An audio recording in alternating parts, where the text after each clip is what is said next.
Good morning, and thank you for joining our webinar today. I am Brad Feakes, President of EstesGroup, and Estes here, we are a managed IT and ERP organization, helping manufacturers and distributors operate their businesses in the most effective, efficient, and most importantly, the most safest manner possible. Now, this year, Estes is a proud champion of the National Cybersecurity Alliance. You might know October is the NCA's Cybersecurity Awareness Month. It's the world's foremost initiative aimed at promoting cybersecurity and awareness and best practices in our industries. The month is a collaborative effort among businesses, government agencies, colleges, universities, nonprofits, and communities to try and educate others about online safety and best practices. And in that spirit, EstesGroup will be presenting today's webinar on policy-driven IT. Our presenter today is Bill McCord. Bill is the Vice President of Services here at EstesGroup. Bill has more than 30 years experience in the areas of managed IT and has worked across his career to deliver the best, most effective, and safest solution for his customers. Now, after Bill's presentation, we welcome you to join our panel discussion as we work to dig a little deeper into the concept of policy-driven IT and its implications for customers. And to that end, I'd also like to introduce our guest panelist for today's panel discussion. Nate Hood is our Vice President of Sales and has enjoyed 20 years in connecting customers to the right IT solutions for their organizations. And with that, allow me to turn it over to Bill. First of all, thank you, Brad, and thank you everybody for joining. This is a super exciting topic for me. It's one that I'm incredibly passionate about. As Brad pointed out, I've got lots and lots of years in this space, and this is an area that I discovered, probably about 12, 15 years ago. And with that, it changed the way that I was able to deliver on security for the organizations I supported. It's been a fun awakening for me. So let's dive right into that. As Brad pointed out, one of the first things that we're talking about is that October is Cybersecurity Awareness Month. And on that topic, we're going to talk a little bit about what cybersecurity is before we get into what is policy-led IT. And we'll broach that topic a little bit farther into this presentation. So cybersecurity defined as the protection of computer systems and networking from attacks by malicious actors that may result in unauthorized information disclosure, theft, or damage to hardware, software, or data. And the second bullet point here is wherever there is technology, there needs to be cybersecurity. I want to pause right there and talk just a little bit about one of the more famous data breaches, and that is the Kmart, the Target breach of 2014. That one boiled down to an air conditioning subcontractor that created the poach point. And the whole idea here, as we talk about where there is technology, there needs to be cybersecurity. Had they realized that that particular machine was vulnerable, certainly I think that they would have addressed that at that point, and that breach would have never happened. So this whole notion of where there's technology, you really got to think it all the way to the nth degree, all the way out to the bitter end, and make sure you've got all of those endpoints covered. So why is this important? Obviously, implementing cybersecurity best practices is important for individuals as well as organizations, small sizes, to protect personal, financial, and sensitive information. I think that goes without saying. I think we all understand that at this point. And this says for both government and private entities. I would include personal entities as well, right? Your own personal space, as well as in the private sector and government. All of those places really need to be protected with some kind of cybersecurity, and we can take a lot of what we learn in the corporate space and apply it to our own personal lives. That will be certainly helpful.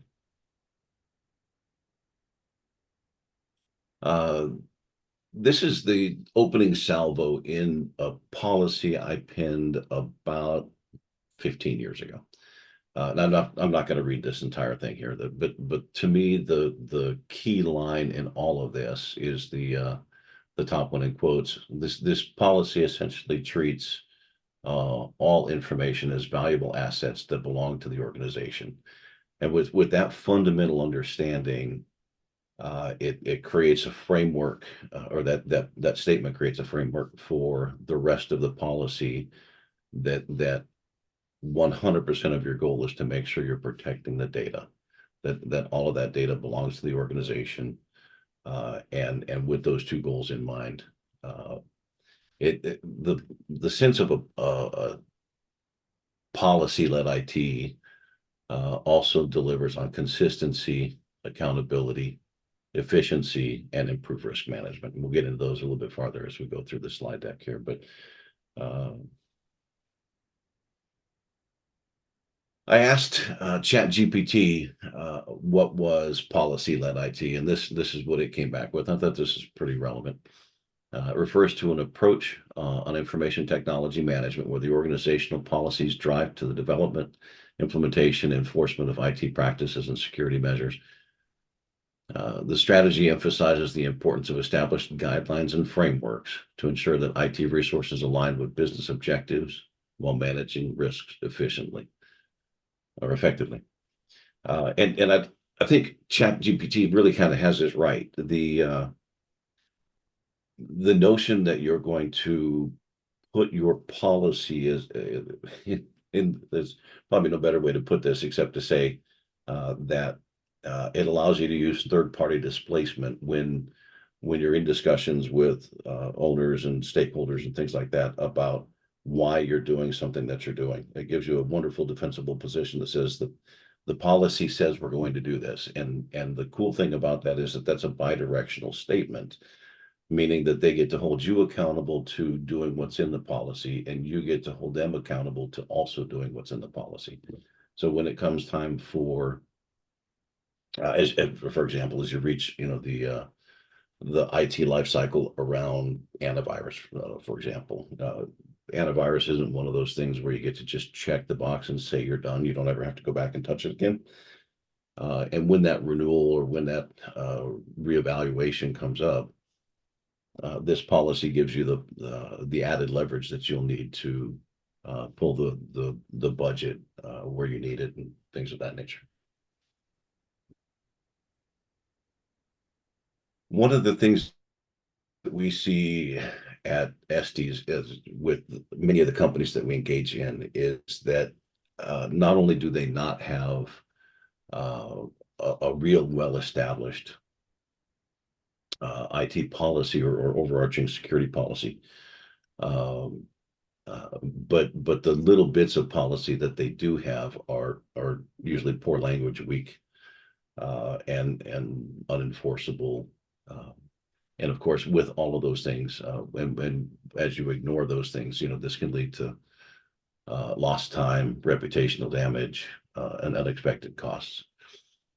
And of course, that's exposure to disaster, lost revenue, to unnecessary downtime, data theft, security leaks, breaches, and then of course, compliance, fines, lost business due to missed compliance standards, etc. And obviously, none of that's good for business. All of that's good for absolutely nobody except for the bad guys. So this is the beginnings of a list of sub policies that would be in your IT security policy. And that could be anything from physical security, email, process management, all the way down to AI governance.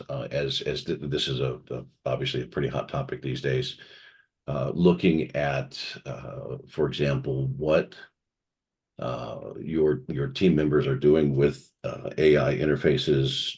Basically, you have to stop and consider that they're essentially going out to third-party websites and dropping company data directly into these websites without any sense of what's going to happen with that data once they leave their website session.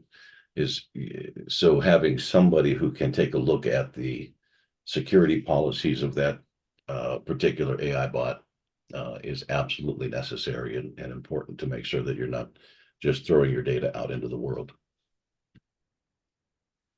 There's an additional batch on this particular slide deck of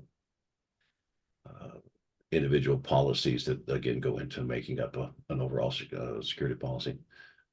You've got antivirus, malware security. Of course, that includes your XDR, MDR, and SOC and those kinds of things. Fire security is, you have to ask yourself, is your fire system tied to your network? If it is, you have to be on that fire vendor to make sure that they're keeping their software up to date, that they're not creating a poach point for bad guys to come in. Most of those things are remotely accessed, just like your air conditioner and things like that. So you really got to think, again, all the way through to the very, like I said, intimate details of your systems to make sure that you've got all of these things covered. At the very end of this, you'll notice that there's a CEO letter of acceptance. Now, to me, this is the critical part of this whole thing, and that is without top-down buy-in, you've got a struggle on your hands. So getting all of the stakeholders, including the CEO, to sign off on all of this, to me is an immensely critical step. Because with that, you get the authority to say, even our CEO is going to do these things, antivirus on his machine, all of the password protections, the MFA. He's going to take the security trainings, just as I'm saying, they are going to take the security trainings. They're going to maintain their software updates, just like everybody else. And when you get to that level, then you can, truly feel comfortable that you're fully protected. Some of these folks, especially at the executive level and up, are pretty high targets because they tend to opt out of any kind of cyber education or things of that nature. They try to skip out on that kind of stuff as their time is so valuable, but you cannot put on just important how important that training is.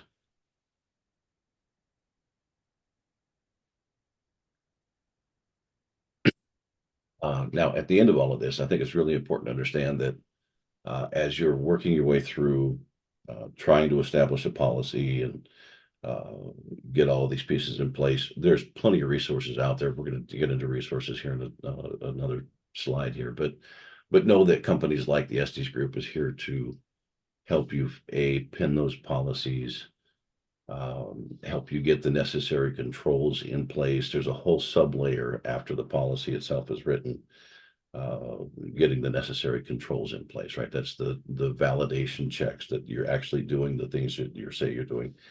For example, your ticketing system may have an auto reoccurring backup test that happens once a quarter.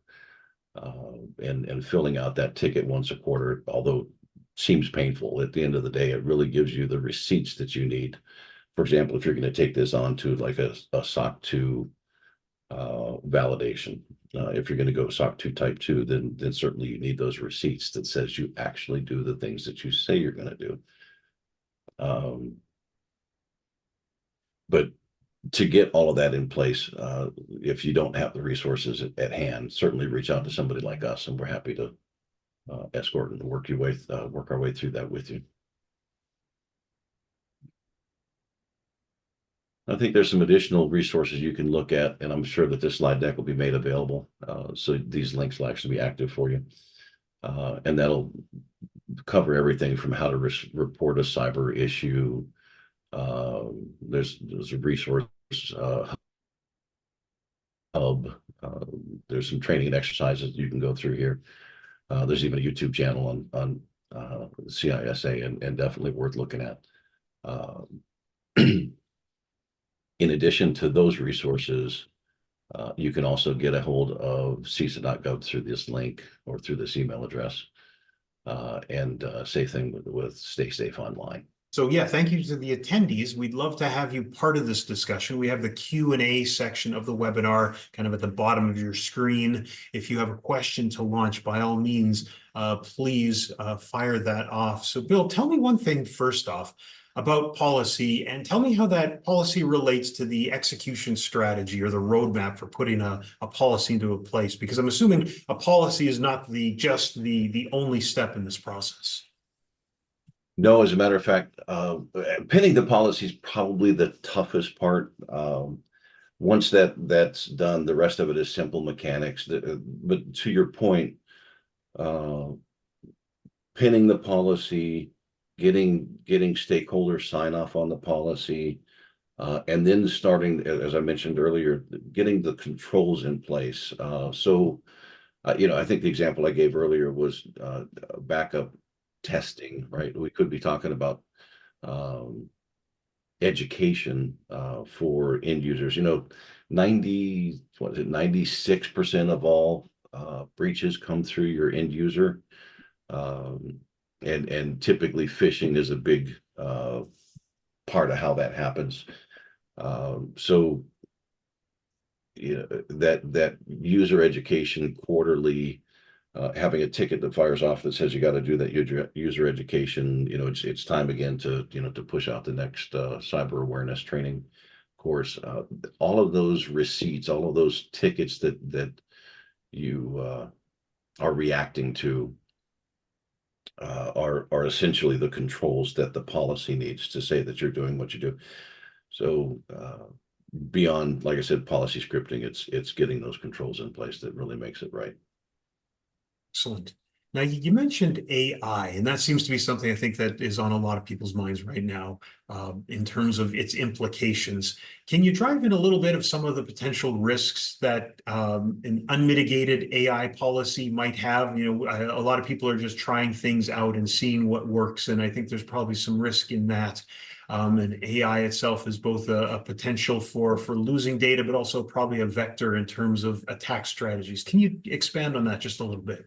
Not happy to. So the uh, when you stop and think about how AI gets its data, right?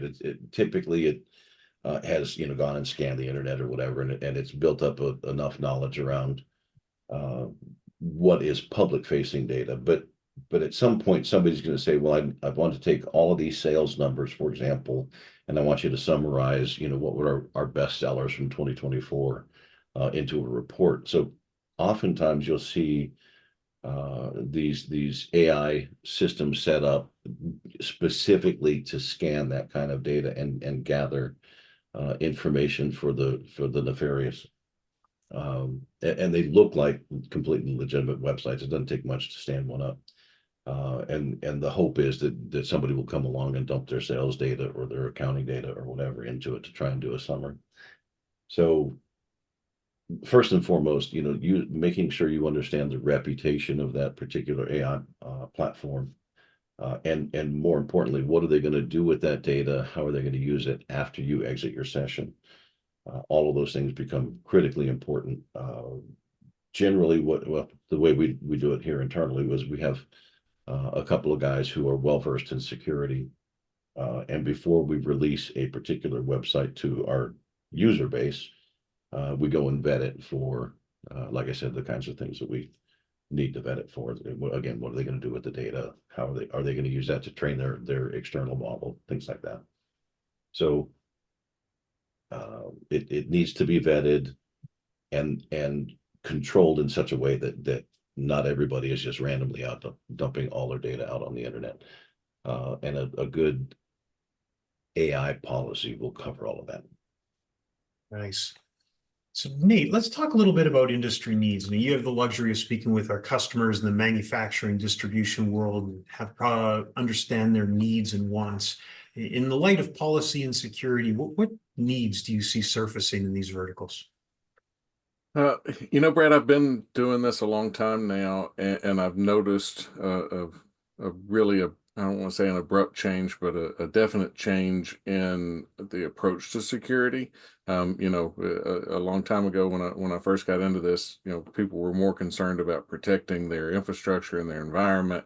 The idea that the bad guys were hoping to hack into your network and access your data in that way was kind of the most common and real threat that needed to be dealt with. And Bill kind of touched on it. Now it's more about the people. It's direct phishing attempts and spear phishing attempts, and people trying to not just access your data, but access your people and their accounts to spoof, outbound email and to leverage that threat vector to gain access, not to just your data, but to your business.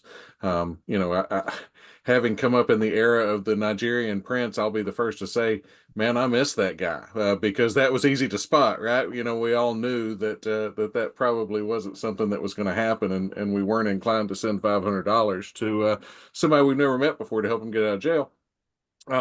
As the bad guys have gotten more advanced and more sophisticated, they are using AI, and it's helping them write better emails and take on the tone and the appearance of a message that you might get from your boss to drive behaviors of the people that they're attempting to take advantage of. So, uh, I'm in the South, so everything's college football this time of year.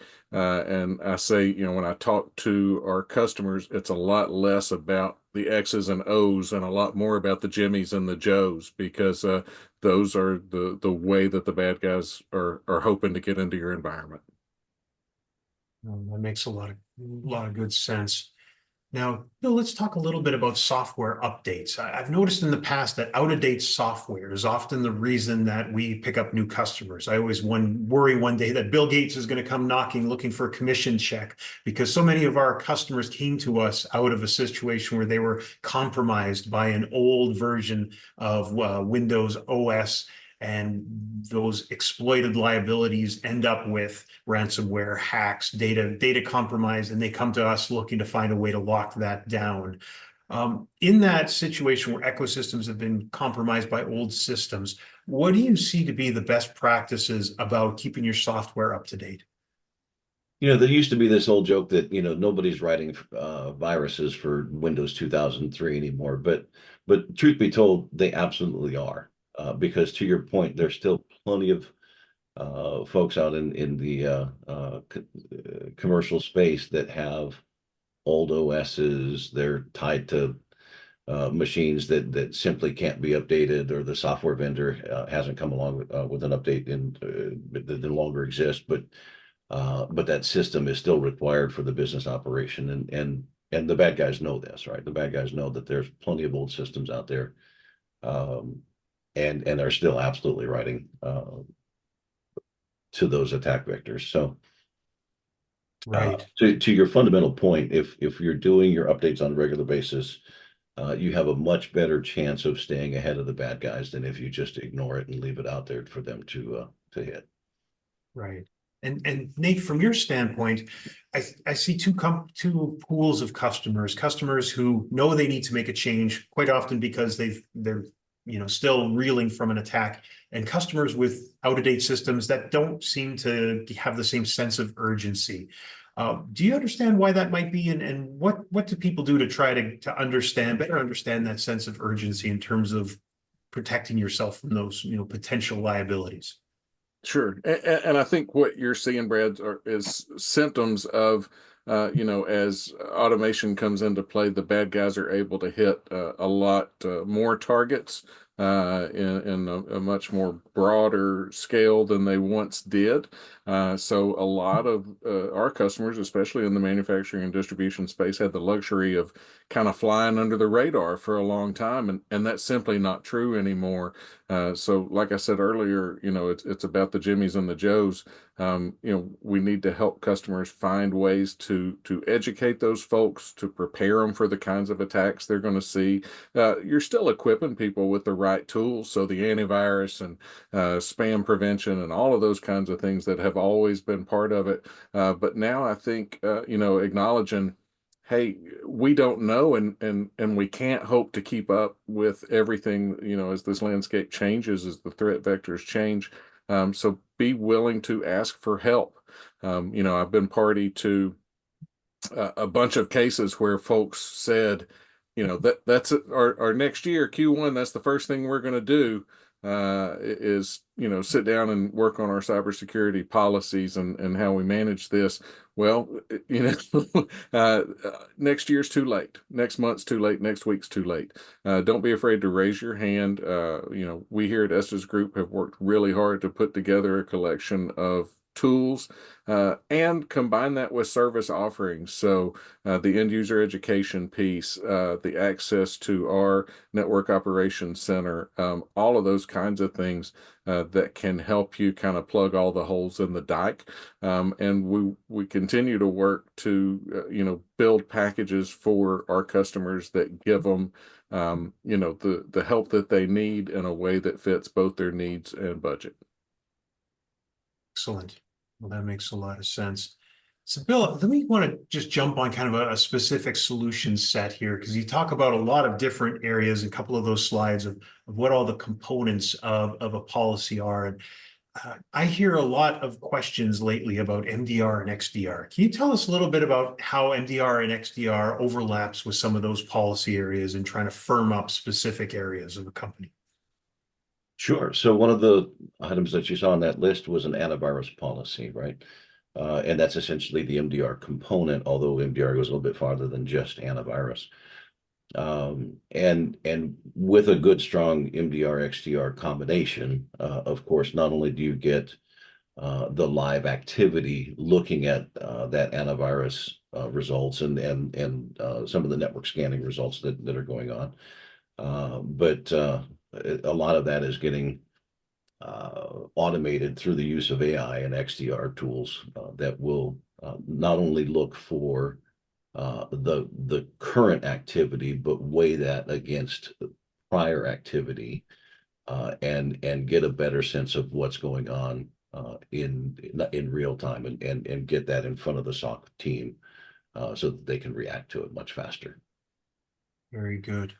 Now, I would say another area that seems to be very prominent and also kind of an area that isn't always necessarily the most locked down comes in the area of backup and disaster recovery. I see some customers use backup and disaster recovery as kind of a safety net for poor endpoint protection. I talked with one company, they had been ransomed twice in a single year, and both times had just rolled back a day using DRAS, and it kind of just brushed it off as a non-issue. Some concern there, of course, about efficiency and lost time. It's one of those strange areas where some of that is solving some problems and maybe creating as many. Can you talk a little bit about backup and DRAS and where that fits into this whole picture? I can, but before you do that, let me go back and I mean, you said something a second ago that I thought was interesting. They're able to brush it off and move on, right? Had they not had that DR in place or that backup in place, that they could have done that, where would the business be without that? So I don't want to lose sight of the fact that they're doing some of the right things, maybe not all of the right things, right? Or if they're looking at, I don't know what the breaches were in these specific instances, but are they not putting user education into place, right? That's again 95% of the attack vector comes from end user. Do they not have a good SOC SIEM that would look for that activity? And is that why they're getting caught in the ransom case? But back to your original question, a good disaster recovery plan allows, and we, by the way, we shouldn't talk about just disaster recovery without talking about business continuity, right? The whole point is to get the business back up and running as quickly as possible with as little to no data losses as possible. So building a policy or a plan around that, that includes data moved out of the region so that you've got coverage for major issues like earthquakes or tornadoes or whatever that could take out your primary data site. Having a policy that includes that kind of forethought and thinking is something that by the way, Estes is really good at if you don't have a good DRBC plan in place, but absolutely something that should be taken into consideration. Bill, you kind of touched on it earlier, and listen, I'm in sales. I know we're among the worst violators when it comes to, in the name of growing the business, adhering to these policies. We are the loudest complainers when it's, midnight and I'm trying to get somebody a proposal together and that darn MFA keeps me from accessing an application. How do you propose to give And let me say, sales comes in second to the guy that owns the place. He's usually the worst. He's always got his password duct taped to the underside of his keyboard and et cetera. How do you give these kinds of policies teeth, and what kind of counsel are you giving to our customers about how to not just say, we keep our data safe, these are our expectations, but this is how we make sure that it happens? So I'm glad you bring that up. And I pointed to this earlier. I'm going to go back to my screen share in the slide deck, just so I can go back and repoint to this one. But this guy right here, this CEO letter of acceptance, essentially says from the top down, we all agree that these are the things we're going to do. And that includes education awareness, that includes antivirus, that includes MFA, that includes strong passwords, all of those things. And again, I can't underscore the necessity of top-down buy-in here. Without it, something like this would definitely be far less effective. Now, a good policy has a problem statement. It talks about the solution and how that's going to be implemented and controlled, and then it has a teeth component, and that could be up to and including, loss of your job. So without all of those things, and by the way, in order to get that kind of thing in place, that requires your HR department be involved. It requires the management team being involved, and most importantly, the CEO or the top leadership being involved. Excellent. Now, Bill, when going over that exact slide, actually, I was noting all of the infrastructural elements of a policy that quite often, I would say, historically haven't been considered part of IT security. I come from a world where a company I worked for in the past really didn't do a great job of, not all purchases were made, like not all capital asset purchases were made in the spirit of thinking of how IT is involved. And then a CR, a machine would be purchased, like a CNC machine, and then the IT implications of that CNC machine would only then be thought of after the fact. And some of it was just a matter of having to deal with old DOS systems that were only used by CNC machines, and no one else. But now, with things being increasingly interconnected, that whole need of protecting the entire organization from all things that have a digital footprint becomes seemingly much more important. Can you expand a little bit on that? No, I'll be glad to. And you talk about, very specifically a CNC machine that might have an old Windows XP machine still attached, because the software vendor's out of business, but the business still needs that machine to continue. And those kinds of things sadly still exist out, and we run across them almost on a daily basis. But having this kind of a list gives you at least a sense of where to go look. Fire security, for example, most all fire systems these days are tied to the very same network, so that they can communicate with the fire knock in the outside world, and that creates another hole in your firewall. That creates another point of entry. The air conditioning security, you heard me talk about that case earlier. As a third-party software vendor that managed, the temperature controls aspect of an air conditioning system. And again, having lists like this, having material like this in front of you to help remind you to build a policy around these these kind of extreme items will go a long way into making sure that you've got a well-rounded policy that covers everything that you need to cover. Right. Now, Bill, when noting these policies and kind of thinking about how they overlap, some dots connected in my brain, there seems to be an interesting correlation between the layered security measures in a policy like this and their ability to try to minimize, I guess you call it, the fallout of an attack. And for example, if you're appropriate, like sensitive data like passwords or customer credit card numbers or whatever are encrypted, it seems much less likely that they will be compromised should an outside attack occur. So they might get into your network but not be able to do as much damage with your information. Can you talk a little bit about this layered security approach and how that helps to mitigate harm? Yeah. So let me go back to this slide that's right in front of me here. After you get your general policy statements done, one of the next things that's kind of the part of the grant process here is this notion of risk assessment, right?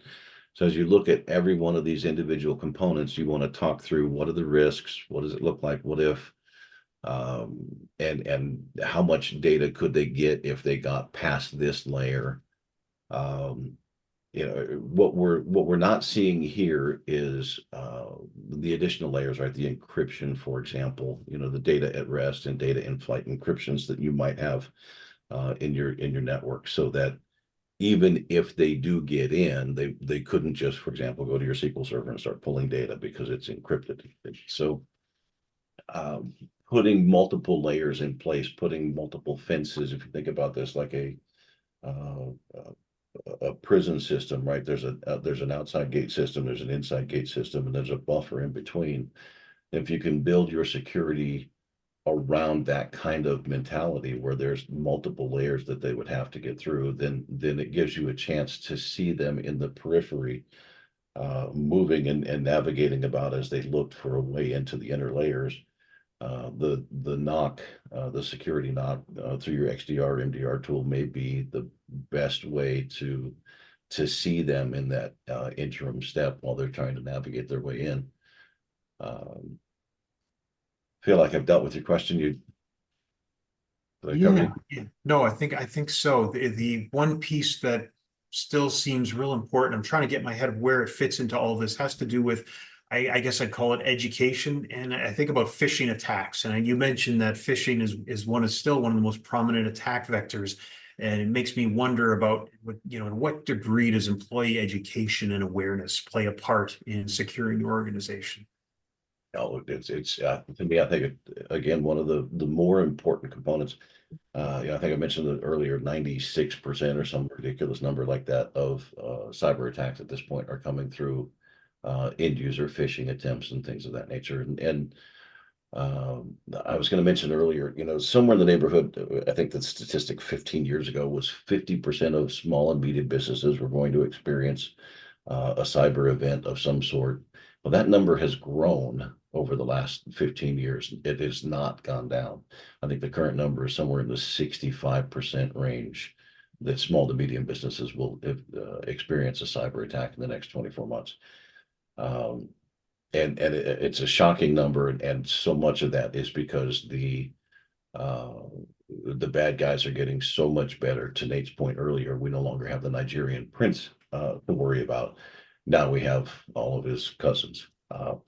So using quarterly cyber trainings, using annual cyber testing with every single employee that touches IT is an absolute must. And we've got the tools to do that. That a lot of that can be brought to our automated world these days. And you can pre-lay out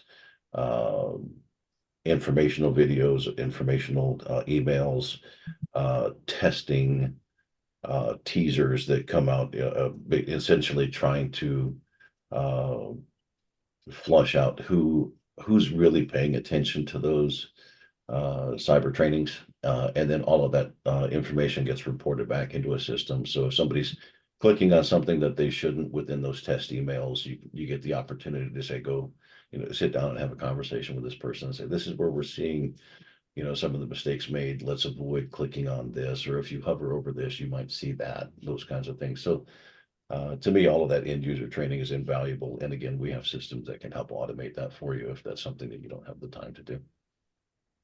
Excellent. And I see here, if there's any questions from our user community here watching this, by all means, pipe those in here. And as we start to wrap this up, in the absence of any remaining questions, Bill, for a company that hasn't done a lot of work in policy, what would be your first recommendation in terms of that first initial step to try to get some traction in moving in this direction? Good Lord. I think probably one of the best things you can do is sit down with the leadership of the organization and find out what their temperament for loss is. In other words, could they stand the systems to be down for 2 weeks while you rebuild? Could they stand the systems data to be out in the world? Understand at a very high level what that risk and reward, how both of those sit on that scale. With that understanding, you can start to build a policy that makes sense for the organization you're in. I would say that, if you're manufacturing a widget that's not for government use, and basically you're making badminton rackets, I think your business model is probably a little bit more tolerant of downtime than somebody who made critical systems for nuclear weapons, for example. So understanding where you are in the food chain, and what that exposure would mean is step one. Excellent. All right. Well, with that, this concludes our webinar today. I want to thank you so much for sitting in with us and talking through this with us. We will be sending this presentation as a follow-up. We want to make sure you only open presentations from people you trust, but now that you've met us, you know that we've gotten over that hurdle, so that's a good thing. You might want to give it a cursory virus scan while you're at it. If you don't have the tools to do that, of course, you can reach out to us to talk about that some more. We do that on occasion. So again, thank you, Bill, so much. Nate, thank you for joining us today. And thank you all. Have yourselves a very happy Halloween, and I hope the rest of October goes swimmingly for you. Thank you. Thank you all.